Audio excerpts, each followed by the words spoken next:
José Luis Uzcategui es psiquiatra y antropólogo.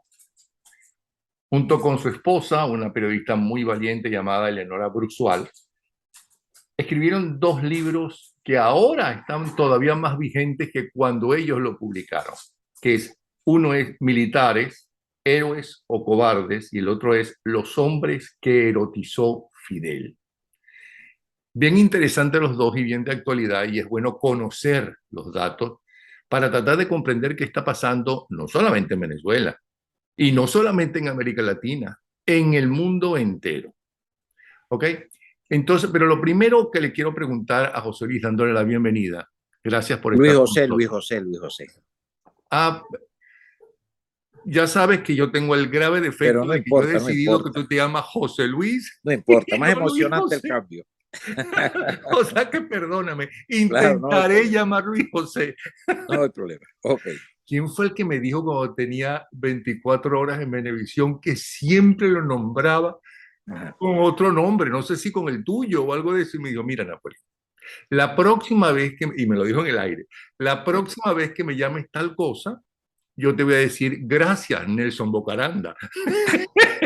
Entonces, la Sí, sí, próxima vez que te llame José Luis Uzcategui, puedes llamarme Nelson Bocaranda si quieres. sí, sí, sí. Ok. Ok, ok, ok. Bueno, Luis José, Ajá. viviendo en el exilio en los Estados Unidos, me he dado cuenta, y después de haber cursado mi bachillerato, solamente el bachillerato en España, que no somos tan diferentes los seres humanos, por mucho que unos sean anglosajones y otros seamos latinos y demás. ¿Estoy en un error o no? Porque además decimos, bueno, es que son países del tercer mundo, es que somos países subdesarrollados. Pero estoy viendo que aquí hay lo mismo que le criticamos a buena parte de los venezolanos y a la familia, a buena parte de las familias en América Latina, yo lo estoy viendo aquí en Estados Unidos. Sin duda.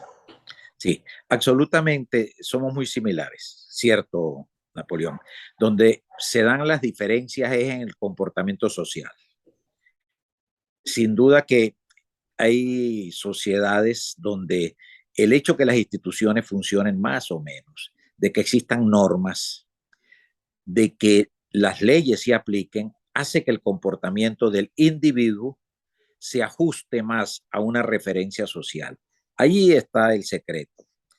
Como hecho individual, claro que somos muy iguales, todos tenemos emociones gratas, agradables, cómodas, respetuosas, pero también aberrantes, desagradables, abrasivas, tramposas.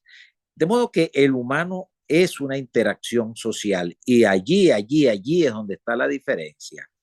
Sociedades que han logrado generar una dimensión social que le permite y le estimule al individuo a ser menos transgresor, claro que produce más resultados tanto personales como colectivos. De eso no hay absolutamente ninguna duda. Eso explica el por qué pues, hay países que han generado mayor desarrollo en muchas áreas y otros que han desarrollado menos desarrollo. Pero Si querés, perdona, cuando hablas de que hay países que generaron más desarrollo que otros, ¿tú te refieres a que la sociedad está más desarrollada o es que han tenido la suerte de tener una dirigencia tanto política como económica y tal vez no sé si religiosa, ¿ok? Mejor, más seria, más ordenada, más honesta, menos amiguista, y han hecho unas leyes y obligan a cumplir a los ejecutores de las leyes, ¿no? Que sean más cercanas a lo que nosotros llamamos la Constitución y respetarla. lo has dicho todo, ahí está. Simplemente veamos la evolución social. Cualquier país, vamos a tirar al azar un, la escogencia de un país, Singapur, puede ser uno, Estados Unidos puede ser otro, Suiza puede ser otro.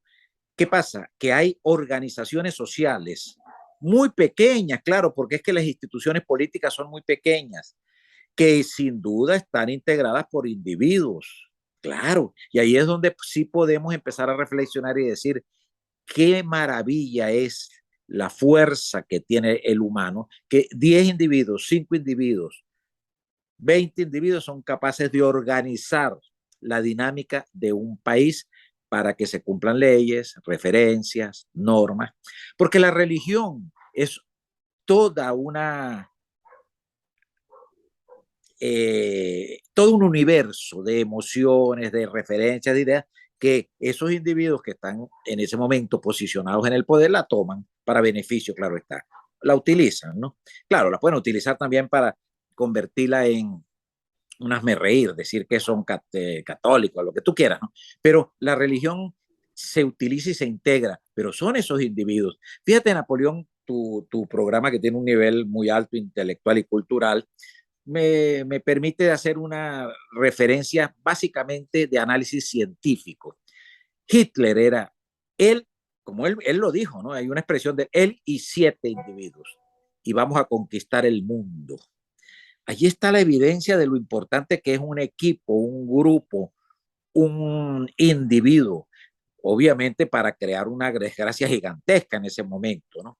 Pero es que lo que no podemos desperdiciar en estas circunstancias de la historia es que sigue siendo vigente la necesidad de eso, de ese equipo, de ese Es que tú organizativo. mencionas a Hitler. Yo voy a recomendar Ajá.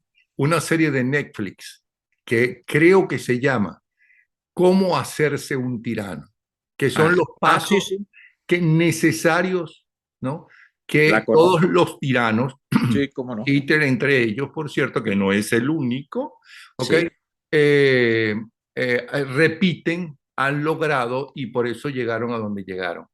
sin Pero duda, una sin duda. cosa, hay una cosa que yo también quisiera, es que tenemos tantas cosas que hablar. ¿Por qué en el mundo entero la mayoría de la gente, aunque cada vez es menos, ¿ok?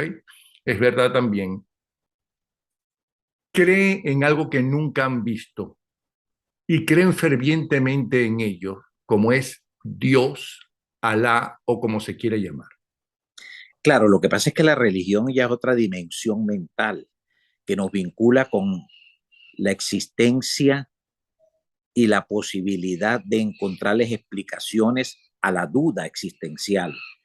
Dios, el camino hacia el futuro, qué va a pasar después de la muerte. La muerte marca la referencia del humano a través de la historia y de su vida. Cuando ya el individuo empieza a tener un poquito, el niño, el joven, conciencia de sí mismo, una de las referencias que inmediatamente está allí presente y a veces en edades muy tempranas es la muerte. Entonces la religión da esa respuesta, da ese soporte. Por eso es Pero que yo entiendo obviamente es eso, algo. fíjate, ¿Ah? yo entiendo eso en nosotros los hombres, Sí, trascender, pero las mujeres que paren trascienden con los hijos más y lo sienten más que los hombres, porque al fin y al cabo tuvieron a ese hijo en la barriga, dentro sí, de ellas, durante meses, y cuando nacen, ellas sienten que es un producto de ellas, una sí. extensión de ellas, más que nosotros los hombres, aunque ya Ah, no hemos hay puesto duda. nuestra gotita. Ujú. Nosotros nunca podremos entender a la mujer. Un ser que lleva a otro ser 9 meses en sus entrañas tiene que tener una dimensión psicológica para el hombre inexplicable. Porque ¿cómo podemos entender esa confluencia biológica, psicológica, emocional, física? Nosotros nunca podremos entender eso y por eso es que se nos cuesta tanto a veces procesar las dimensiones, las referencias distintas Bueno, de. de hecho, la primera gran salida contra la dictadura venezolana fue por las mujeres defendiendo a sus hijos, con el eslogan, con mis hijos no te metas. Esa fue la primera salida y el primer enfrentamiento en la calle. Sí, y si vamos un poco a hilar psicopolítica, si alguien quiere realmente mover a una sociedad políticamente, toque a las mujeres. Si no toca a las mujeres, es imposible. ¿Qué es Es lo que está imposible. sucediendo ahora, por cierto? ¿Qué es lo que está sucediendo en este momento por el hambre, por la inseguridad, por la salud y demás? Claro está. Ajá. Lo otro que te toqué, aparte de eso, ¿cuál era? Hablabas de 2 libros. Ah, no, aparte de esos dos libros hablamos de, es que me desvié porque hay tantas cosas que hablar, pero ¿cómo hizo Fidel Castro para erotizar al mundo, porque no solamente fue a nuestros dirigentes venezolanos, empezando por Carlos Andrés Pérez, ¿ok? Sin Que duda. ahora resulta que nunca fue más que distanciado de Fidel y era gran amigo de Fidel, si es que Fidel fue amigo de alguien, ¿ok? O si es que un político, llámese Fidel o Carlos Andrés, son políticos de alguien. Quiero decir que a mí me caía muy bien y trataba muy bien y era muy gentil, ¿ok? Pero ¿cómo logra él erotizar a tanta gente? ¿Tú Fidel recuerdas toda logra, la cantidad de firmas cuando Carlos Andrés Pérez llega a la presidencia por segunda vez, que él fue el gran invitado de Carlos Andrés, que le dieron un hotel completo a su delegación y solamente a ellos, sin estrenar, ¿ok? Todas las firmas que tú dices, pero ¿y cómo es posible que esta gente y esta gente estén ahí firmando por este señor que ya se sabía que era un gran asesino? Porque si tú haces eso en los primeros años de los 60 todavía, pero ya excomunistas famosos como Mario Vargas Llosa, por ejemplo, ¿no? Ya lo habían denunciado. ¿Cómo logra Lua Dipas, esta villera, esta muchacha bella y exquisita, mover el mundo con sus movimientos, sus canciones, sus gestos? ¿Cómo logra Frank Sinatra mover el mundo? Sin duda. Perdona, ¿cómo? ¿A quién me está llamando tu esposa? Yo no sé. Yo no soy el escaparate de nadie.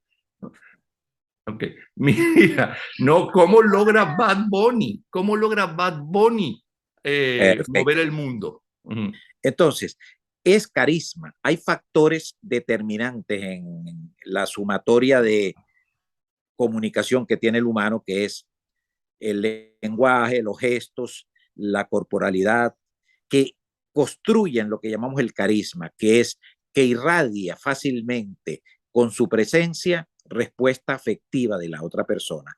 Fidel era un gigante en carisma, sin duda. Al estar incrustado en la política, porque una cosa es estar incrustado esos carismas en otras dimensiones, como puede ser el arte o los espectáculos. Al estar incrustado en la política, se le vincula algo que es implícito también a la política, que es el poder y el dinero. Ujú. Entonces, con un hombre extremadamente carismático, con una necesidad imperiosa de poder, que es otro factor que podemos hablarlo en cualquier momento, y moviéndose con juego de intereses de dinero muy importantes, pues cautivó al mundo. ¿Por qué? Porque Y el no es muy carisma hacía... importante, perdona que te Ajá. interrumpa, no es muy importante para ese tipo de hombres que lo hay muchos, inclusive en países muy desarrollados, eh, ser un narcisista enfermizo en extremo. Ellos Bueno, no son unos narcisistas en extremo. lo que pasa, fíjate, es que se pasa ya a otro análisis, a otra descripción de la situación, ¿no? Sí, hay factores que psicológicamente explican eso, pero narcisistas somos todos, que es la necesidad que tenemos de hacer que conozcan nuestras características, competencias, imágenes, relaciones. Obviamente, si se llega al narcisismo maligno, pues se cometen cosas bárbaras. Pero ¿por qué Fidel cautiva? Obviamente que él era un fuera de serie, sin duda. Así como hay un Nadal que es un fuera de serie, sin duda. Un Messi que es un fuera de serie. Fidel en el mundo de los contactos afectivos era un fuera de serie. Con unas competencias únicas. Sabía leer, por ejemplo, de una manera asombrosa a la otra persona que estaba cerca de sí y leer fácilmente al grupo que estaba desde el punto de vista afectivo, ¿no? Eso es una competencia, eso no la tiene sino muy poca gente. Chávez tenía algunos componentes de eso, ¿no? Esa es la explicación. Obviamente que entonces, ante un individuo que tiene ese potencial, porque Fidel tenía muchísimo más potencial que Chávez, de crear ese erotismo, pues se le entregaban los individuos. A eso le agregamos de que era un individuo que manejaba una serie de información política, histórica, cultural. A eso le agregamos que era despiadado, sabía cuando estaba pisoteando la condición humana y la pisoteaba y la pisoteaba y la pisoteaba. Sabía cuándo utilizar a la gente como estos grandes escritores, algunos se le fueron, pero otros se quedaron, y atraparlos en las circunstancias personales de ellos. Es decir, un individuo que reúne todos esos factores, pues ese es el fenómeno que sigue vigente, sin duda, Fidel. Muy pocos individuos en la historia de la humanidad han tenido esas características de esa forma tan exacerbada o exagerada. Sí, hay otros que las tienen, pero nunca como Fidel. Hay que ver lo que está montado 70 años y todavía hay coletazos de Fidel. Venezuela.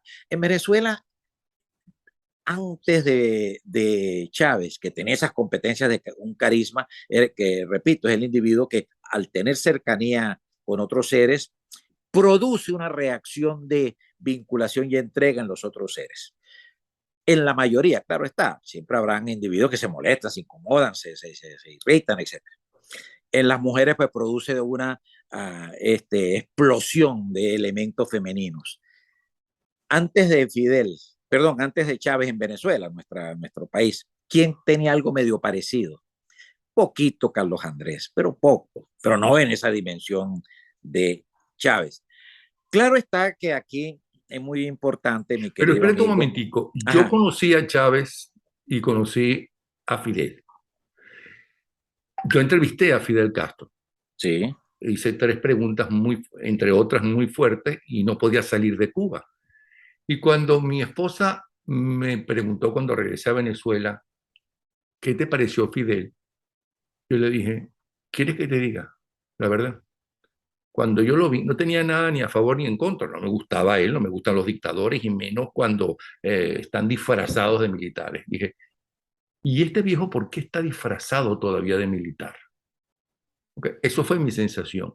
Y en el caso de Chávez Frías, era muy simpático, era muy agradable, pero es la persona más adulante que yo he conocido en mi vida cuando quieren utilizar a la persona o cuando quiere pedirle a una persona. Pero no fue que uno se obnubilaba por ninguno de los dos. bueno, posiblemente Napoleón, tú no te obnubilabas a esa intensidad, quizás una intensidad menor, pero otro factor importante también es cuando tú conociste a Fidel, a los 70, a los 80 años o a En los el año 30. 79. Entonces hay que chequear eso también, ¿no?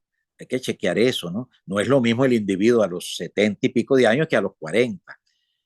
En el caso de, hay estilos diferentes, en el caso de Chávez, sí, jugaba con otros elementos, pero los resultados como tal eran muy similares, que es la movilización del otro humano de una manera difícil de poder obstaculizar el mismo individuo.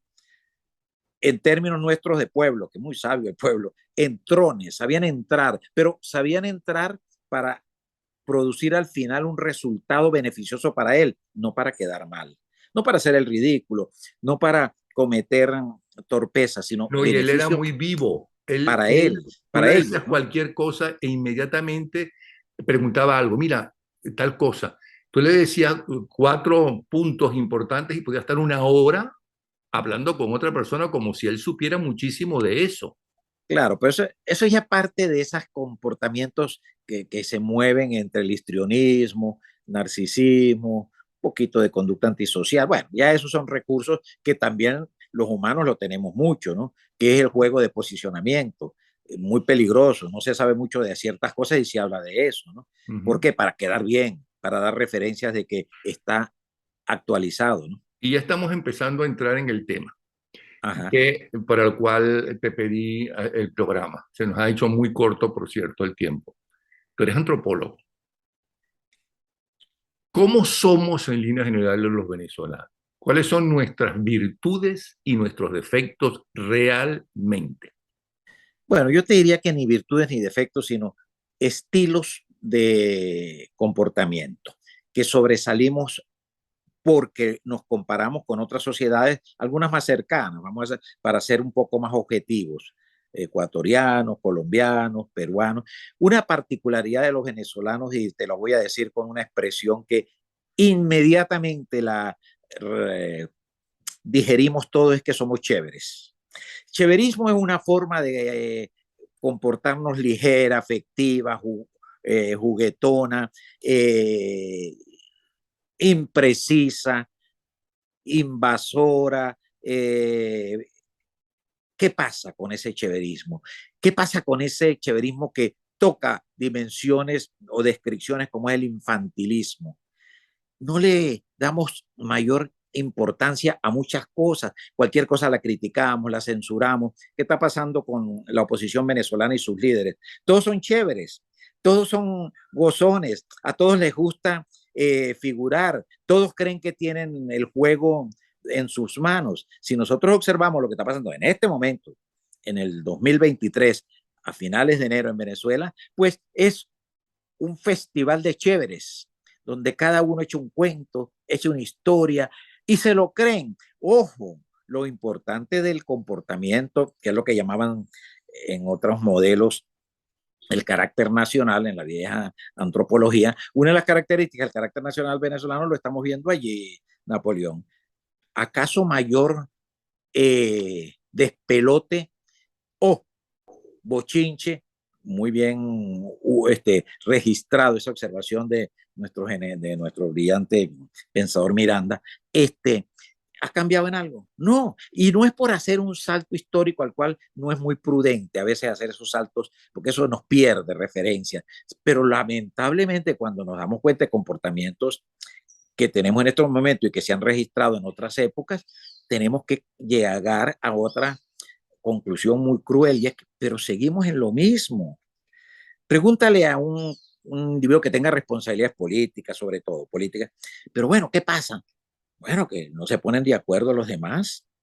Yo me pongo de acuerdo, pero los demás no me ponen de acuerdo. Los demás lo que están buscando es intereses y beneficios para ellos, pero en ningún momento asume. Me planteaste inclusive de que habláramos de inteligencia emocional. Inteligencia emocional es cuando yo soy capaz de identificar que mis emociones no son las más adecuadas, ni para mí, ni para los que me rodean, porque estoy montando triquiñuelas, estoy haciendo trampas, no soy honesto y no estoy fomentando el bien colectivo.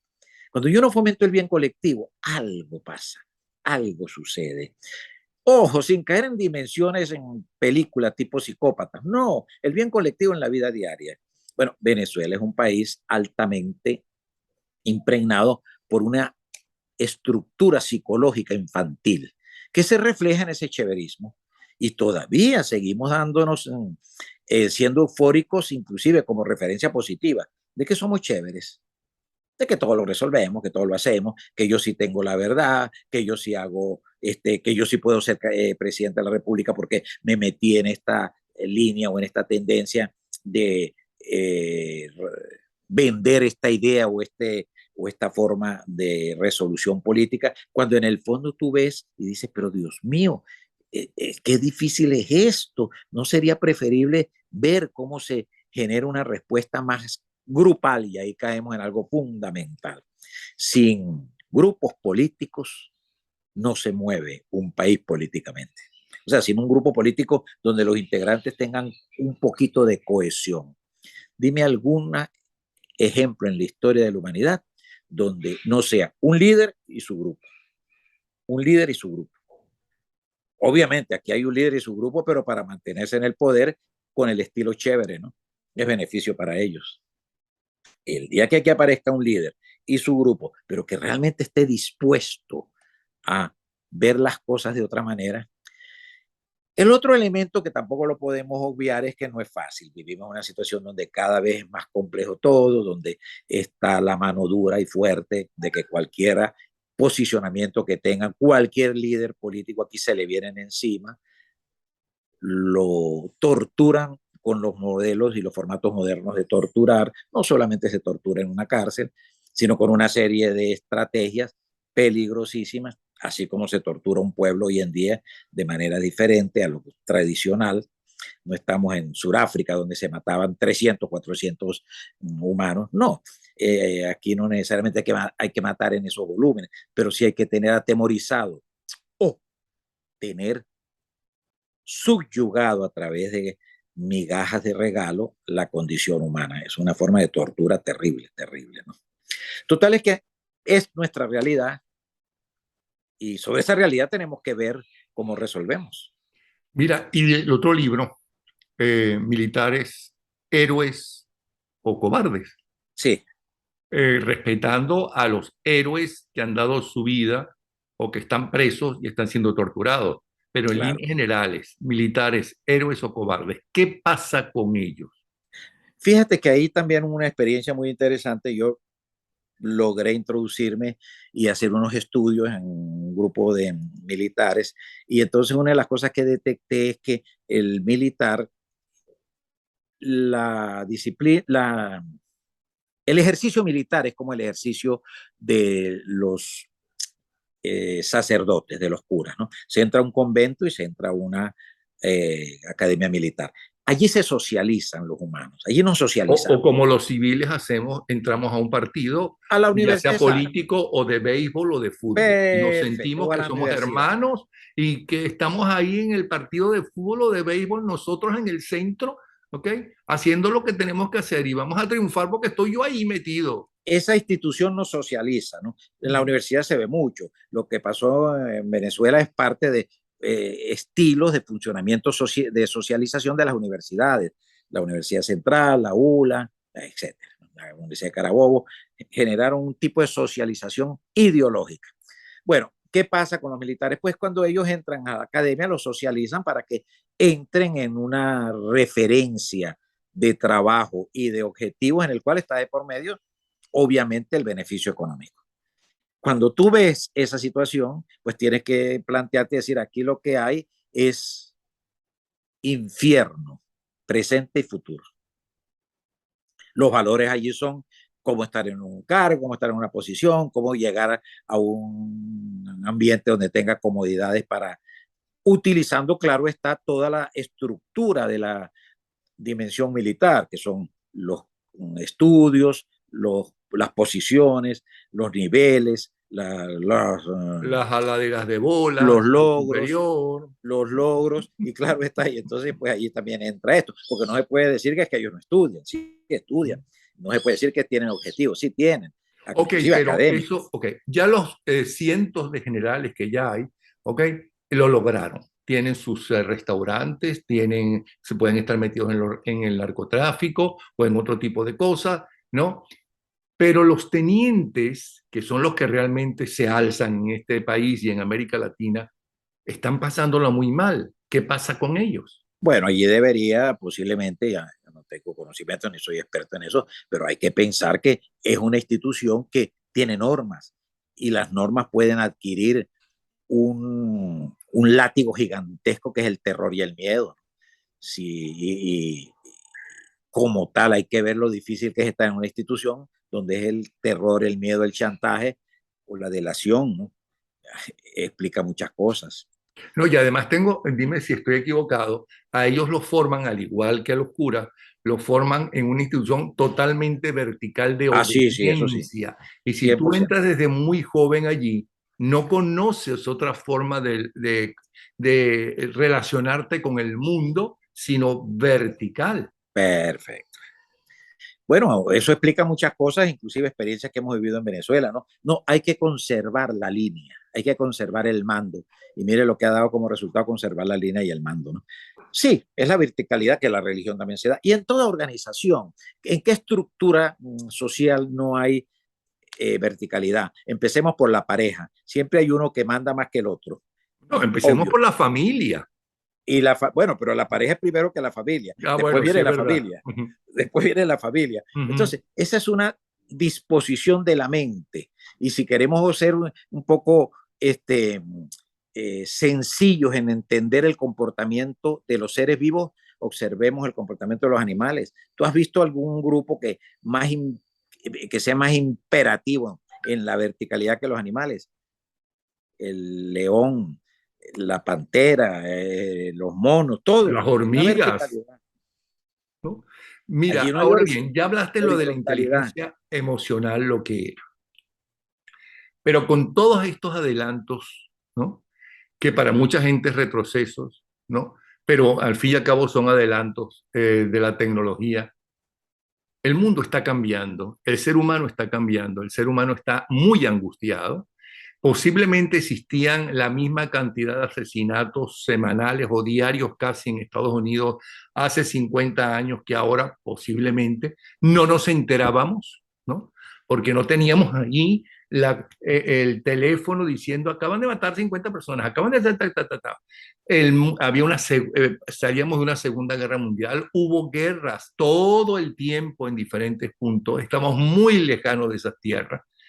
Nos está pasando un poco lo que dicen que pasaron a los norteamericanos con la guerra de Vietnam, que la empezaron a ver por televisión. Veían a sus hijos lo que estaban viviendo allá en esas tierras lejanas que ni hablaban igual que ellos, ni siquiera sabían dónde estaba eso que se llamaba Vietnam, ni por qué realmente estaban peleando. Sí, por la democracia y contra el comunismo. Bueno, pero vamos a presionar nuestra democracia, ¿no? Los vietnamitas que peleen contra el comunismo. ¿No está pasando eso un poco a nivel mundial ahora con todos nosotros y vivimos tan angustiados? Lo que pasa, mi querido amigo, es que estamos en un periodo de la humanidad que nunca se había vivido.